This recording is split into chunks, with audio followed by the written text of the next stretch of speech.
Hi there, this is Matt Wakeling, and you're listening to the Guitar Speak podcast, the show I produce in Sydney, Australia, where I speak to leading guitarists and guitar figures from all around the world. Thank you so much for joining me for episode number 105. By the way, given that it's April 2019 as I record this also marks 3 years since the show started. So thanks for tuning in, whether it's your first episode or your 105th or somewhere in between. I really appreciate it. Today we're joined by a great friend of the show, Joe Robinson, an amazing Australian guitar player who at the age of 18, which was about 9 years ago, relocated to Nashville, and his career, he was already a phenomenal player, but his career has really taken off since then. Joe was on the show for episode number 45, and we did an in-depth interview then. I've asked Joe back because he's released his first full-length album in some time, an incredible album called Undertones, and Joe very graciously agreed to come back to talk about it in depth. So let's jump straight in. Joe Robinson, welcome back to the Guitar Speak podcast. Thanks, Matt. It's great to be here. Oh, man. So good. We spoke, it was about 2 years ago when you came on the show and we spoke at depth about your entire career. So when your new record, Undertones, came out, I was really excited to hear some new stuff from you and loved the record. So I was really stoked that you're happy to come back and talk about this. Well, thanks, mate. Yeah, I can't believe it was 2 years ago. It feels like it was yesterday. I remember we had a really nice chat, and I've had so much love from people on the new music. It's just an amazing feeling. I underestimated the power of music. You know, you put out a new collection of songs that you really, I feel like I poured my heart and soul into, and it's just an amazing feeling to, have people like you reach out and just say that you enjoy it, and appreciate the conversation. Oh man, that's great. Can we do a quick catch up before we talk about Undertones, the Definitely. record?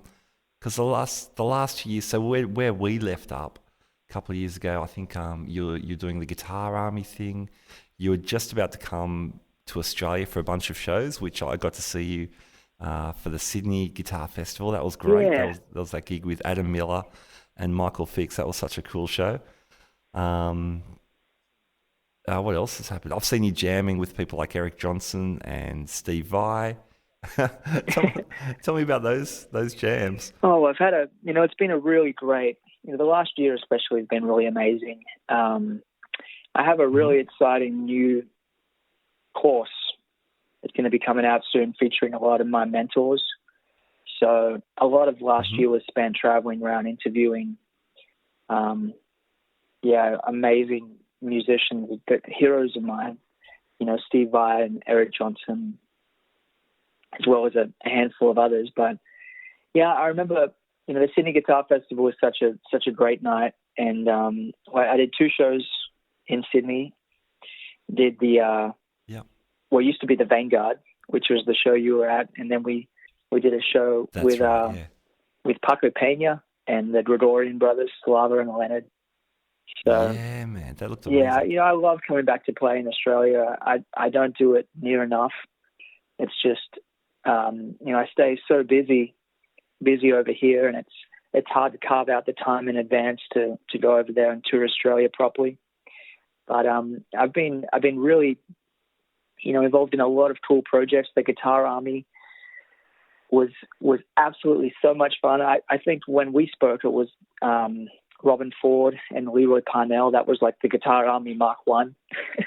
And then the second version of it featured John Jorgensen and Leroy Parnell. So, we do shows periodically, and we're kind of working on trying to figure out everyone's schedule so we get together and make an album, because it's a really fun group.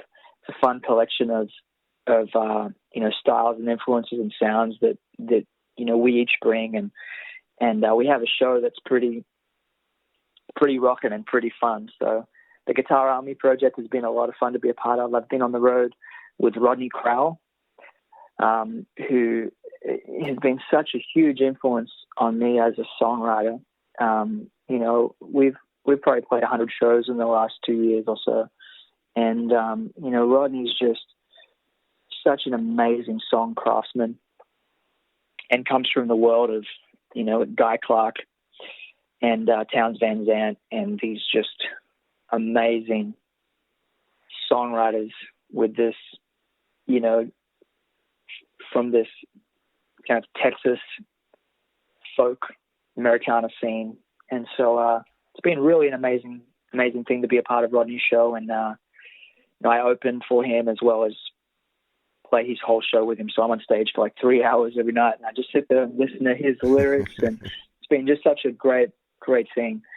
So, that's been a big part of what I've been doing. And I've also been playing a lot of sessions in Nashville with, different people, working with some incredible musicians, some of the best players, in the world who are based here. And I've been living in Nashville for 9 years now. So, more and more people are kind of know about me and call me for things. So, lots of really great opportunities have come through. I've been writing a lot of, songs with really great people and learning a lot about that. And Undertones, I recorded it last year and released it last month. So it's, I've had the album for a minute, and it's been a great feeling to finally share it with people. And I'm really, really proud of the music, and I'm, really excited about the next recording project that I'm kind of thinking about now. And lots of tour dates on the calendar. I have about 100 shows on the books for the rest of this year. So it's really, really a busy time, and I'm grateful to be busy. Excellent. That's so good. Well, I think, Undertones, it's your first release. I think since the Gemini EPs, which were from 2015, if I'm correct. Yeah, and I guess it's your first full album since Let Me Introduce You, which was about 7 years ago or so. So, no wonder people are excited and thrilled to hear some new stuff. That's awesome, man. That's so good. Tell me about the writing process, because I thought, how are you finding time to write? Because you are so busy. You are on the road so much of your life. Well, basically every day I'm not on the road is a day that I can book a writing session. And I have a really good management team, and I've told them I don't need any days off.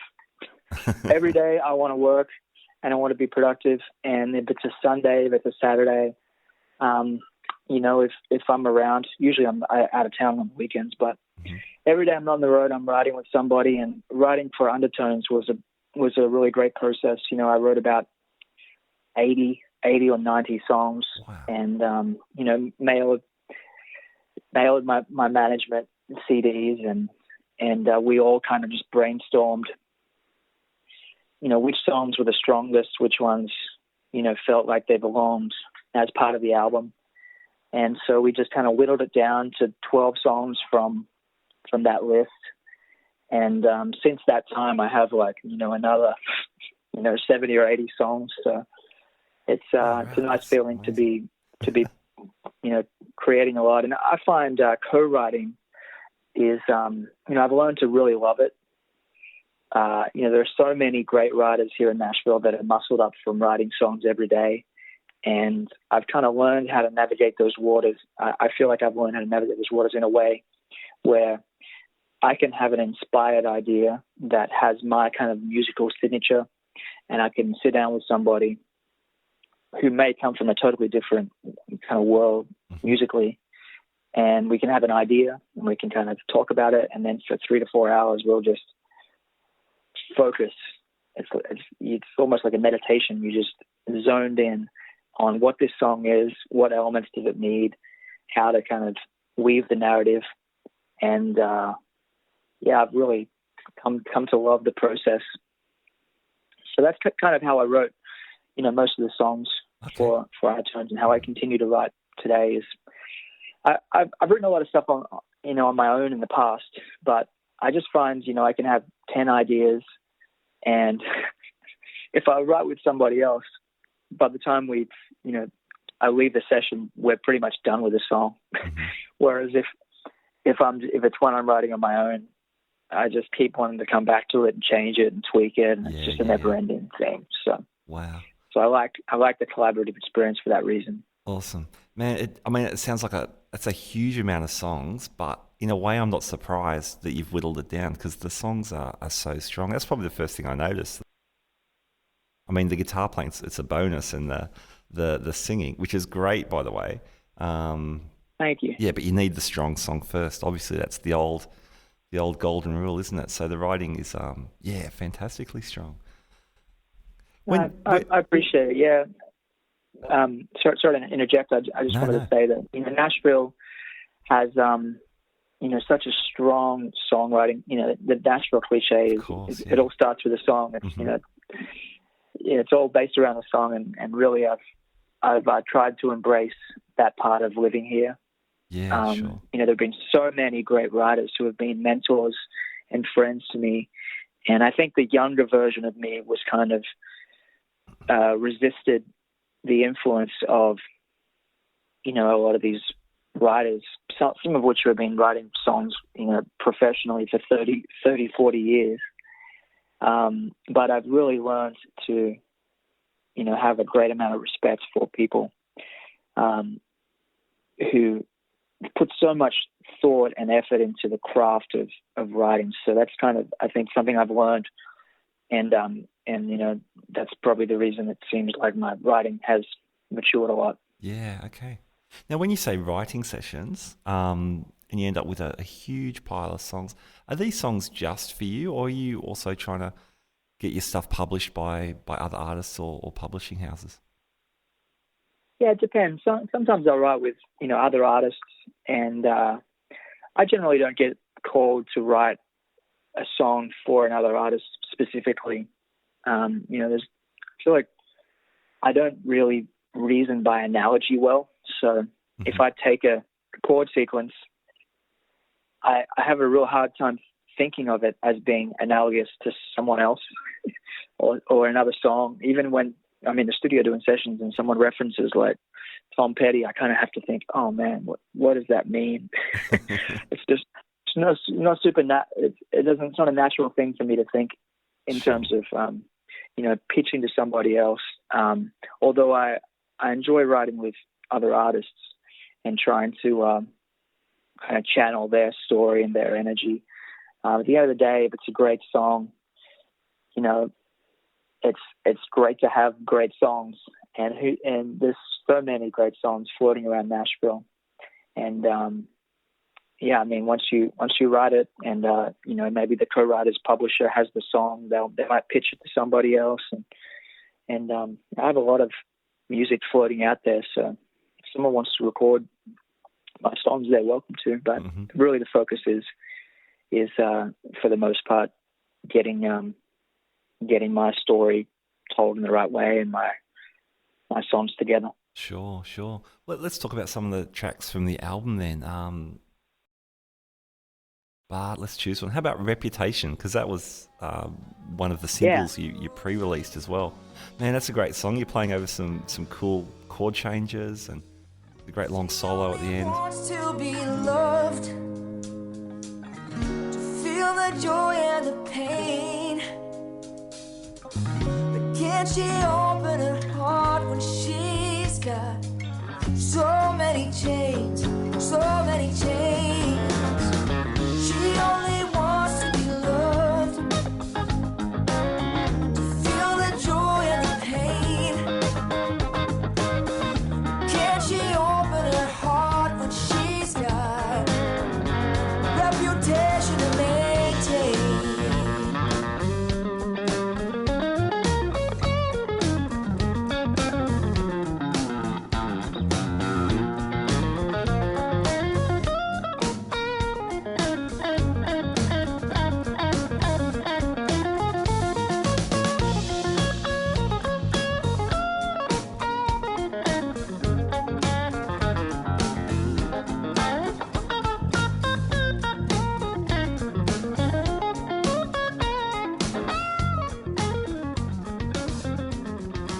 Yeah, tell me about that tune. Thanks. Well, I wrote that song with my friend Jason Eskridge, and Jason is kind of a pretty big part of the Nashville R&B community here. he's like a session singer. He sings background vocals for a lot of different people. He's done on tons of albums, and he was out singing with Johnny Lang for a long time. So he comes from the blues and R&B world. And, I had the chord sequence and the groove, and I had the title as well, Reputation to Maintain. And I kind of, just, it was the first song we wrote together. Turned up at his studio, and I kind of played the feel, and he just automatically started singing all these great riffs. I love writing with great singers because it's like I get to flex my guitar playing, and he gets to come up with all these cool vocal riffs. And so we just kind of, the thing is, I've really found that the songs that end up being keepers usually are the ones I've written the quickest. The ones that have just fallen together really naturally. And, we just sat down and talked about the title and the idea of the song, and kind of a few different ways we could have painted the picture. And, it just came together really, really kind of naturally, and I wouldn't say easily, but, it just kind of was a fun little puzzle to decode. And we made a little demo at Jason's studio with a little drum loop, and I played a lot of the riffs that made the final version. I just played on the demo. And so that was kind of flagged as being a song that had a lot of excitement. And when I was cutting the album, went in and, most of the album we didn't record with a click track. Okay. The musicians I recorded with and had play on it, I just had bass and drums. Pete Abbott played drums, and Pete, was an average white band and does a lot of sessions in Nashville. And it's just a great feel and great musicality. It's a great sound. And Anton Nesbitt played bass, and Anton's a big part of the R&B community in Nashville too. And we'd play together. We toured together in Europe years ago, and I just imagined Pete and Anton would be this great unit. And I was so right, because we got in there and we didn't need a click. I just said, no, cut it without a click. I'm the producer on the album. And, the song goes for 5 minutes or however long, and Pete's just locked into this groove. It's kind of like an Al Green style groove. And I was playing all this guitar over it, and I did all the overdubs, the guitar parts, back in my studio. Okay. And what I would do is I would set up, a bunch of amps and take like a day to get the right guitar sound that I wanted, and experiment with different mics and different pre's and different compressors and moving stuff around. And once I got the sound, I would, play it 3 or 4 times, the whole song in its entirety. And then I would go to the gym and I'd lift some weights and, have a workout, and I'd come home, and then I'd play it 3 or 4 more times. And then I'd cook up some food, and then I'd play it 3 or 4 more times. And then the next morning I'd wake up and have a cup of coffee, and I'd sit there and I'd listen to the takes that I marked as being the best and the most inspired, and I just pick one.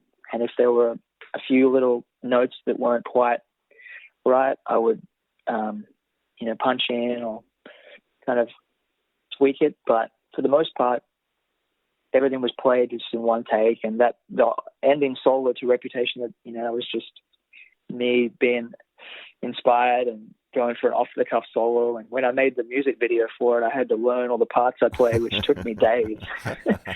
But yeah, I think that's the kind of challenge, is trying to capture lightning in a bottle. You want the music to feel inspired and fresh, but at the same time, well crafted. So to me, there's that kind of, it's like an order and chaos balance. There's the writing craft and the kind of song structure and the presentation in a way that is palatable, but at the same time, it has to feel inspired and raw. And I always try and keep that in mind, and especially with Reputation, because it's kind of the song has some excitement and energy to it, and I wanted to capture that. So that was how the process for that track went, from writing all the way to recording. That's great, man. The rhythm section sounds fantastic on the whole record. I want to talk about the production aspect, because as you said, you self-produced it. What motivated you to do that rather than calling any number of producers, which I'm sure you know a bunch of. Yeah, well, I kind of just started thinking about how to record this album, and to be honest, I kind of was a little gun shy about working with a producer because I like to be the one controlling the mouse in the studio. Uh-huh. I even like to engineer, and I just felt like, I'd book a studio for a few days, and hire some players that I really liked, and take songs that I really liked, and I'd record it with my amp in a different room than the band. So worst case scenario, I would have bass and drum tracks that sounded great and felt great with songs that I really liked. And so I was like, okay, there's pretty low risk in that.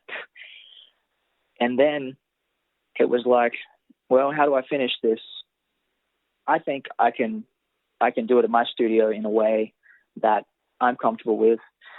And the idea of going to another producer and kind of trusting them it just felt like I wasn't as sure as that was going to be a smart thing to do, because the worst thing I wanted to do was, pull up a producer and go in and then just start telling them what I wanted, and taking over myself and having it be an awkward situation. Sure. And I also didn't want to spend a bunch of money, with a producer or with someone mixing, risking that they wouldn't get it the way I wanted. Whereas I felt pretty confident that I could kind of realize my vision myself.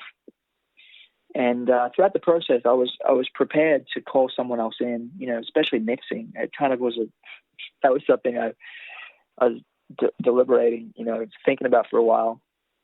But at the end of the day, I'm really happy I did it all myself. I knew that if I could get this project to be the way I wanted from start to finish, that would be a really great experience to have under my belt.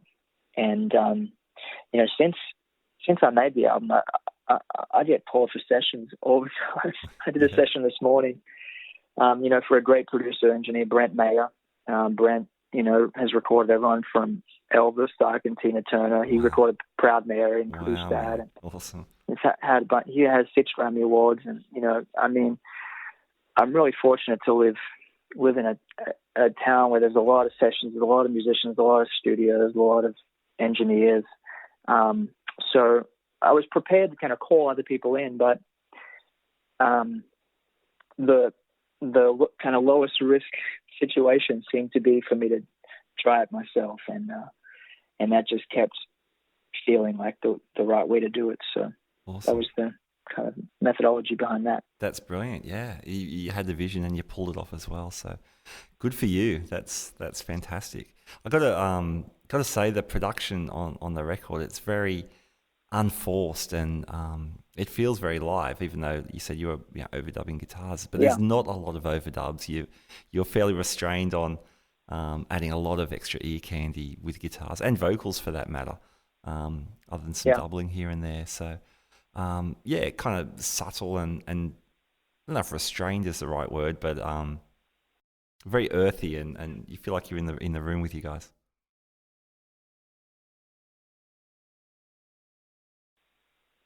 Exactly. I wanted it to feel organic. I feel like there's a lot of music that just feels like it's being forced down people's throats. There's no keyboards on the album. There's a few kind of sections where I played a keyboardy kind of guitar part. And like on Reputation, for example, I was screaming for a B3 part, but I was like, oh man, if I record B3 and it's just going to turn into kind of generic sounding. Yeah. It just didn't feel right, although it was screaming for it. But yeah, I mean, we didn't record with a click for the most part. I recorded everything through Burl converters, BURL. I can say R because you're Australian. Here I would say R. And so, Pro Tools can sound a little stiff and a little sterile, but I made the decision to rent a Burl unit for tracking. And I have a little Burl interface at my studio, and The Burl unit sounds very much like analog tape, so it doesn't need as much processing to sound, fat and warm. Mm-hmm. So that's kind of part of the natural sound of the album is that those recording converters. But yeah, my attitude was kind of like if it didn't need an extra part, don't put it on. And with background vocals and that world too, I was like, you know what, I tour mostly as a solo one-man show. Yeah. So I really wanted the songs to be, kind of that, but realized kind of the way I hear them. Even when I'm playing solo, I kind of feel the groove and I hear the parts, even though I'm kind of just hinting to them with my solo kind of, the techniques I have with the stomp box and getting the backbeat on the acoustic, those percussive things. So that was kind of, I really, it was a conscious effort to not overdo it, because Let Me Introduce You was kind of the whole kit and caboodle. It's a very slick produced album. Sure. and keyboards and percussion and all these different things. And I just wanted it to kind of be as simple as possible this time. Nice.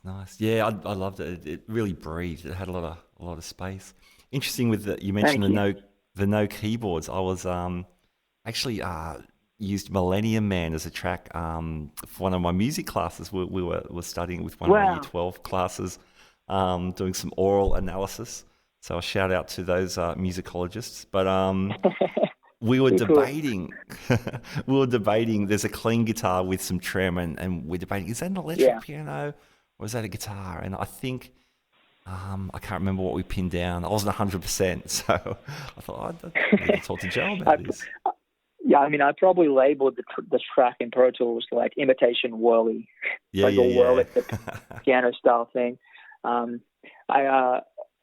I think I used a Shaw little kind of Princeton style amp called the Exit 209 that has a really great tremolo.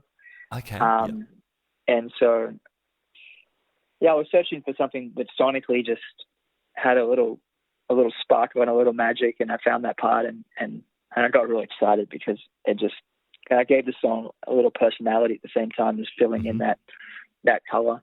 But you're right, it's kind of sound. It's meant to sound a little keyboardy, but it is a guitar. Nice, well done. Hey, great. That's a great track. I love the guitar and the bass, doubling the riffs. Man, killer.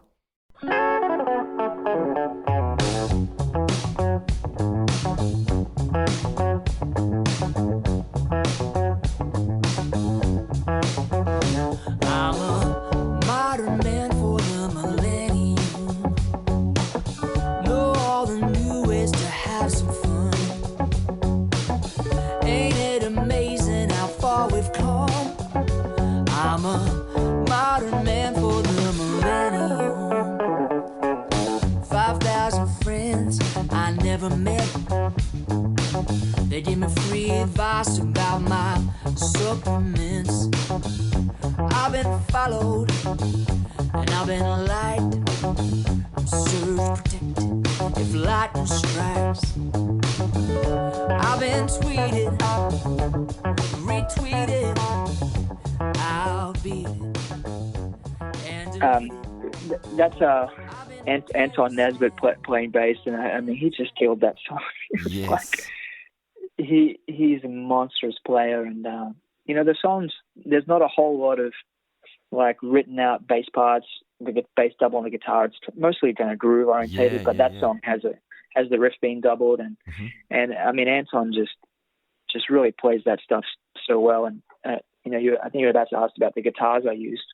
On that song, I used the 63 or 64 SG. I can't remember what year that guitar's from. It's Robin Ford gave me that guitar, and it lived here for a couple of years. And he called me recently and was like, "Hey man, can I get that guitar back? I think I want to use it again." I gave it to him, of course. But it was an SG on Millennium Man, and I used that on quite a few songs on the album.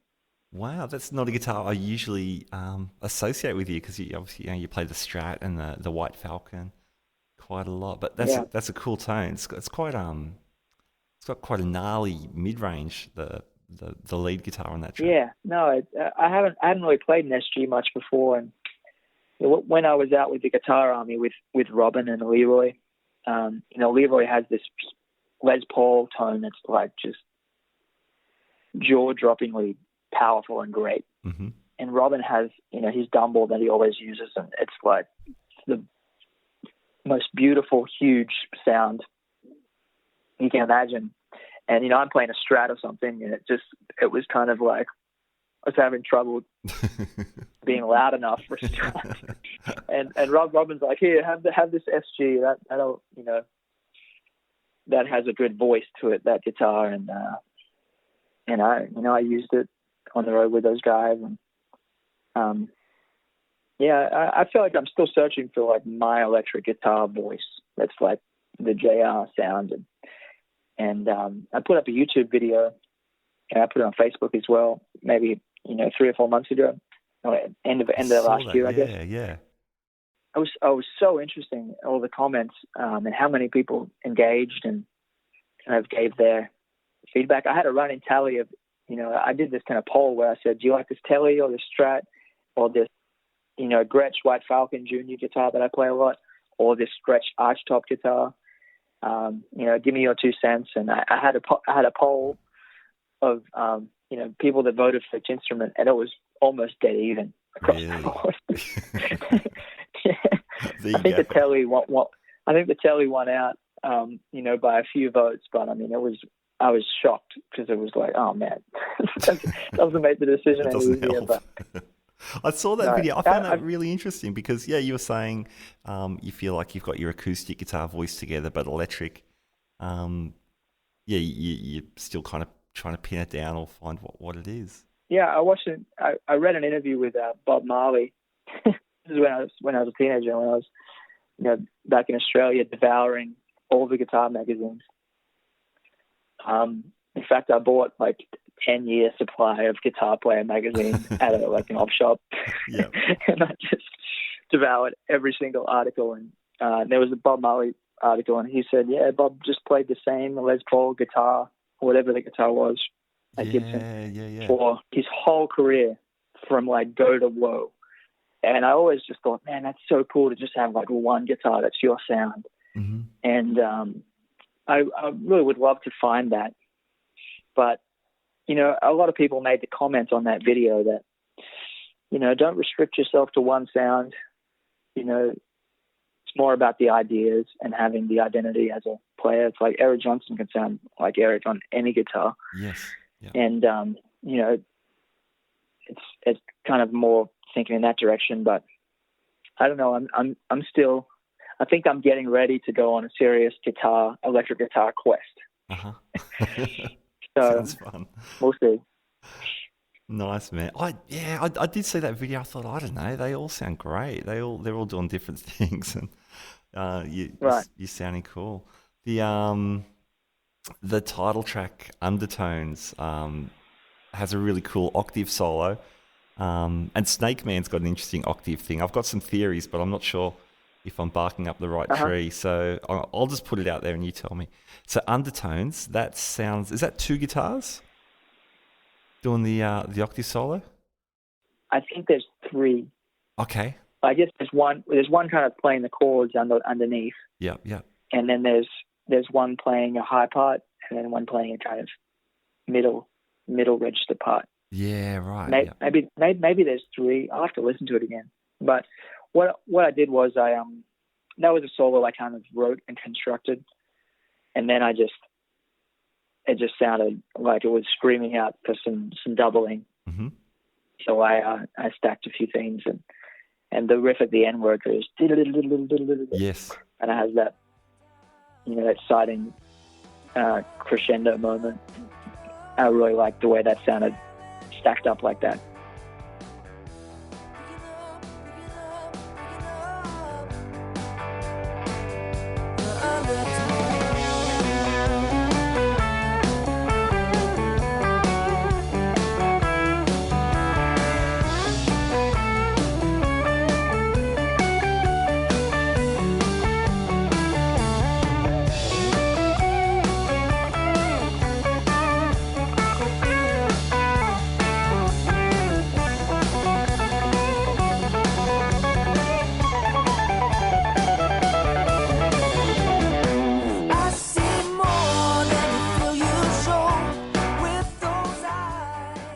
what guitars and amps are you using on that track?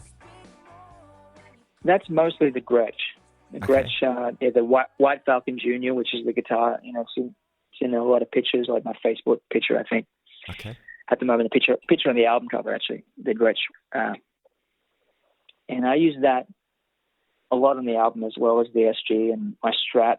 My Strat was on Reputation, but that Gretsch guitar has just a great voice, especially for that kind of song, because the song's called Undertone, and it has kind of these overtones, and there's kind of some simmering, it's just a kind of this simmering sound with all the different harmonics going on, and that Gretsch guitar really just helped those ideas breathe.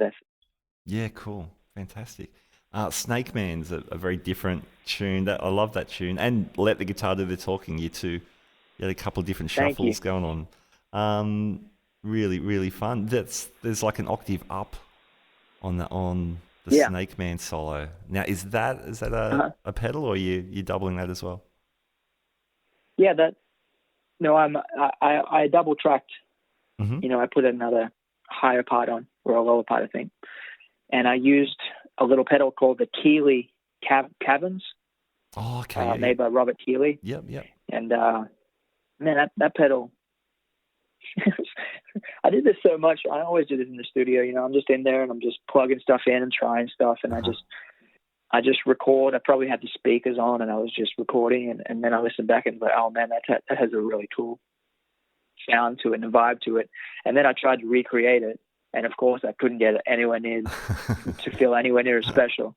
So I think that, little electric guitar part with the trem and that kind of chorus echo, Mm-hmm. that was from like just, like a 1 a.m. trying something out, but it just worked. So that's where that came from. Yeah, I didn't really use too much in the way of, pedals affecting the sound. I recorded everything, dry, except for certain parts like the Millennium Man trem part, Yeah. and the Snake Man, tremolo, element, and then a lot of the effects were added during mixing. It's funny, like we talk about how organic the production is, and I'm just talking about pedals and the few little tasty undertone things going on. But yeah, Hey, no, I appreciate you listening to the music and diving in like that, and that's so cool. You played it for your high school, oh class. yeah, man, they were digging it. Yes. And I feel like that's I'm really happy with the fact that those few moments kind of poked through as being special, Mm-hmm. and it hasn't been just overdone with effects. Although there's a lot of music that I liked, it's super not organic, Sure. from different people. But I feel like, the nuances of the way I play, I really wanted to capture that in a natural kind of way. Nice. And I spent so much time in the studio in Nashville playing for other people, and it's kind of a recurring theme where you'll be in the studio with musicians and you record this track that feels great, and then you'll hear it a year later when it's been finished, and it just doesn't feel as natural and as good as it did when you tracked. So I really wanted to kind of keep that naturalness. Yeah, man. You can definitely hear my album. You can definitely hear the fingers on the frets. It's very live. The final track, I love this. This is Tamagog, which is a spoken word piece. And I know you had a couple of short spoken word sort of things on the Gemini EPs, but this is a very special piece, very autobiographical, about growing up in Tamagog on the New South Wales North Coast. Yeah, I was going through this phase kind of when I was writing for the album where I was waking up at 4 a.m. every day. Mm-hmm. And that's my favorite thing to do on the planet. You've been doing that for a long time, haven't you? Yeah, but I can't do it all the time because, I'm going on stage at 8 p.m. Yep. And and I just get too wiped out. I mean, I wake up at 6 or 7 these days, but waking up at 4 is just, it's like there's something magic about it for me. And I was going through this kind of period where I was memorizing a lot of things. I really enjoy memorizing words and texts and, philosophical things and George Carlin skits and all kinds of things. And I decided to just I was doing these writing exercises where I'll just stream of consciousness, write 3 pages a day in the morning. And I just wrote Temagog one day in one sitting. The whole thing just came out. Great. And then I thought, maybe I'll just memorize that. So I memorized it, and then I tried it on stage. Temagog is between the cracks of red dirt earth and the glistening Pacific. Wedged at the foothills of the Armadale tablelands, not every man has a table, hands, plans, or demands. A peaceful place, yet one of hardships. 91 I was born, raised on the Willy Willy Road, a 1.5 lane track at the time, dirt of course. We ate our eggs with yotes, collected our rain with tanks. Coca-Cola, shoes, and new clothes were luxuries of I knew nothing. And what a way to be. I honestly thought people would just get freaked out by it. It was just going to be too weird or something. But people absolutely went crazy over it. And I remember I played this song when I was first kind of testing it out in Santa Barbara. I was at this beautiful theater, the Libero Theater, and I was opening for Rodney Crowell. We were out promoting his album Close Ties. And I played the song, and then my booking agent, a couple of days later gets a call from a lady out there, and she wants me to play her husband's 75th birthday. And and my booking agent's like, okay, that's kind of, we don't get that kind of call every day. And he said, where's the concert going to be held? And she's like, oh, it's at our house. We live at the Reagan Ranch. So I went out and played in the Reagan Ranch, which is this amazing property in Santa Barbara. No way. It was built by President Reagan. They called it the West Coast White House.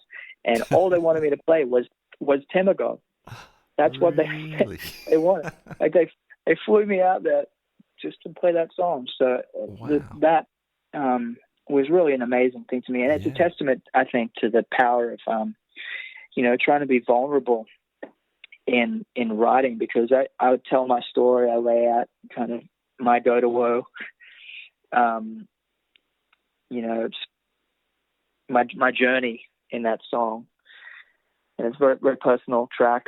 I had to put it last on the album because it's, it's a spoken word piece, quite a different sound, but sure. Connected with people in such an amazing way. I just had to include it on the album. Yeah. And people kept asking me for it, so it's a cool feeling. That's great. You bring up a couple of things I want to ask you about. So you talk about in 2016, kind of rediscovering your 10-year-old self. What's that about? Well, I feel like, as a young, I feel like there's a period in a young man's life between like 20 and 24 where it's kind of a period of searching. You're really trying to find yourself. And I remember being like 10, 11, 12, 13, just being so confident musically. I knew exactly what I liked and what I didn't like. I feel like that's where I developed most of my passion and desire to be a musician. And I'm still running off those fumes. Yep. And so I feel like I got to a point where I just wasn't really staying true to that 10-year-old me, the person who fell in love with playing the guitar. It was like, for some unknown set of reasons, I kind of just became disconnected for that. Maybe it was just I was overthinking it, and I was seeking for the approval of my peers or something. But anyway, I basically I stopped drinking alcohol, and like I don't drink, I don't smoke. I have this app called Toggle, in which I like log the time. It's like a time tracker app, and I spend 13, 14, 15, 16 hours a day doing like music related productive things. And part of me kind of rediscovering that focus and that passion and that immersive lifestyle was waking up at 4 a.m., in 2016, 2015, kind of after the EPs, to be honest. And and starting to really just fall back in love with making music, because I also fell in love with reading. I started reading obsessively, and started hanging out with musicians who were more mentor figures than peers. So it was just a combination of all these things that really helped me feel like I've just rediscovered myself, and I haven't looked back at all. Awesome. Good for you, man. That's great. You talk about the striving and thriving in the US and being drawn to that. And for someone, I guess, as driven as you are and incredibly self-disciplined, as you've just mentioned, that was interesting too, finding that Nashville was a place where you could just go all out and work so hard on your career and have so many opportunities to do that. I thought that was an apt turn of phrase there. Yeah, I'm so proud to be from Australia, and whenever I go home, I just really appreciate where I come from on so many levels.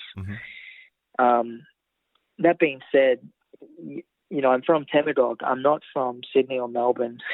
I've never lived in an Australian city before.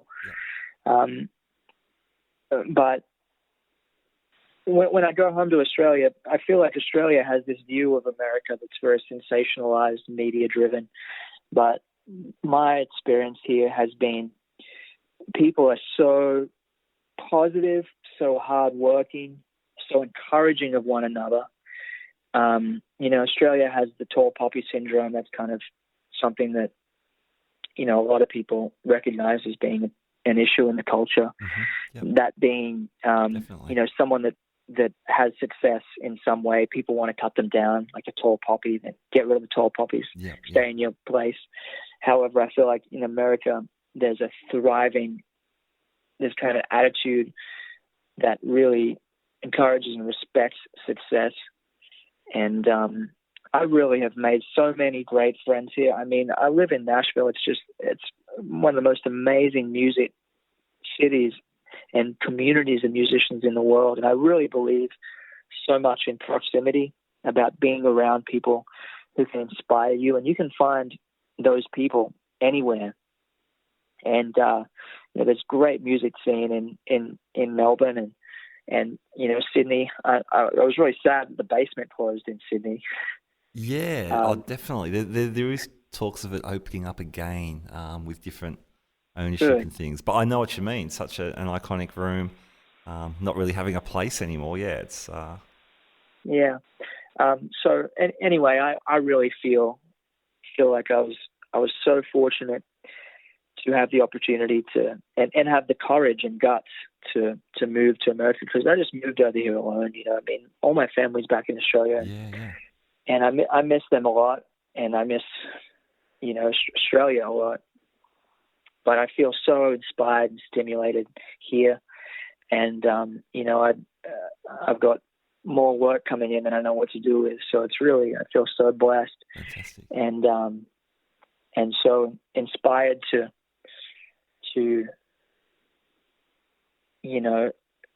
help others understand how I did what I did. How I've been able to have the opportunities I've had, and part of this new course that I'll be announcing really soon kind of is really a celebration and a deep dive into that and how my mentors and being in Nashville has shaped my music and life. you're doing a Tommy Emmanuel camp in a couple of months. That's must be great to Yeah. reconnect with him after the long relationship you guys have had. Yeah, Tommy is just a constant source of inspiration, and he's just an amazing force in the guitar community. As you know, in my high school music room, there was a life-size cutout of him on the wall. Uh-huh. So he's really been a big part of my musical journey from before I even knew him. And I've done 2 camps with him previously, and it's just an amazing experience to hang out with him and to be around him. And the camps usually have about 100 people or so, and Tommy, jams with everybody and hears them play individually, and everyone has breakfast together at 8 a.m. and then there's jamming and workshops going on until 10 p.m. and Tommy's just hanging out that whole time, and it's just, he has an infectious energy, and he just wants so badly to share his joy and love for music with everybody there, and it's just an amazing thing to be a part of. So I'm always grateful to be able to spend time around Tommy, and he's been such a great mentor and friend to me. I spoke at a college here in Nashville, Belmont University, last week, mm-hmm. and I was speaking with the musical students, and I said I kind of wanted to give them a bit of heartfelt, not advice, but I wanted to share something that's meant so much to me. Is there's so many people in the music world and in the world in general who are bitter and negative and just have a bad energy, a bad taste in their mouth for a myriad of reasons. And I just feel so grateful that I was able to find someone like Tommy to emulate musically, as well as just someone with a great career, great work ethic, and it's just, I think it's so important to find mentors that really are really great, because if you copy the wrong people, it can really be a problem, I think. Oh, for sure. Absolutely. And I guess, evidently for other people, you're going to be a similar role model, and you're already doing that in some of this stuff you're doing too. So that's a cool way to pay it forward. Yeah. No, music has brought so much joy to my life, and I was always afraid of burning out and getting sick of it. I read an interview with somebody who I respected a lot when I was younger, and they just had said that they just felt burnt out, and I just became terrified that would happen to me. Sure, but I reached a point, and I think it was kind of 2016 thereabouts, when I started to just basically not care what anybody thought. And if people thought I was crazy for waking up at 4 a.m. and practicing all day, and leading a pretty not a super social life. I don't hang out with friends and do a lot of that normal stuff. I don't watch TV. I just I love to read old books and create a lot of music, and hang out with people who inspire me and I can learn from. And I just feel like I want to share that message and passion for music with anybody who wants to hear it. Awesome, man. Fantastic.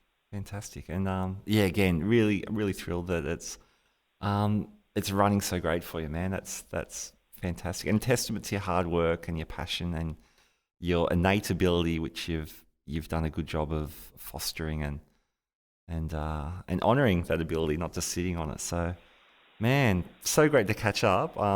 That first podcast we did a couple of years ago was definitely one of my favourites, and one of the more popular ones too. Yeah, there was a lot of people downloaded that, and so it's really cool to reconnect and get the latest. So, man, Joe, thank you so much.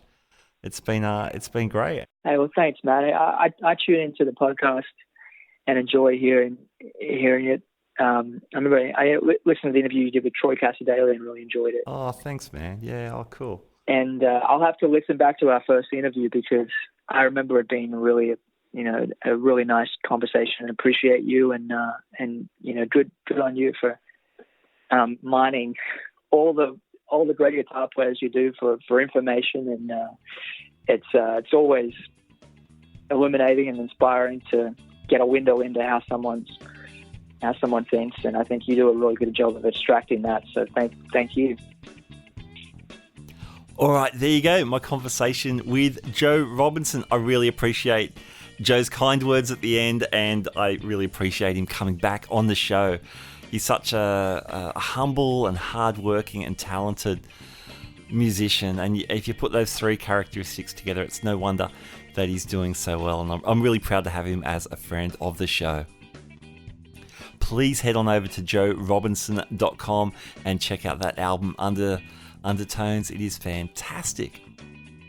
All right, before I go, let me tell you of some stuff coming up. I'm really excited. A couple of days ago, I recorded an interview with Tal Wilkenfeld, and another incredible Australian musician who's called the United States home for some time. Of course, bass player for Jeff Beck, Prince, Mick Jagger, the Allman Brothers. She's sat in or performed with some amazing people. It's just an incredible bio that she has. Tal's released a fantastic solo album. We get to talk about that.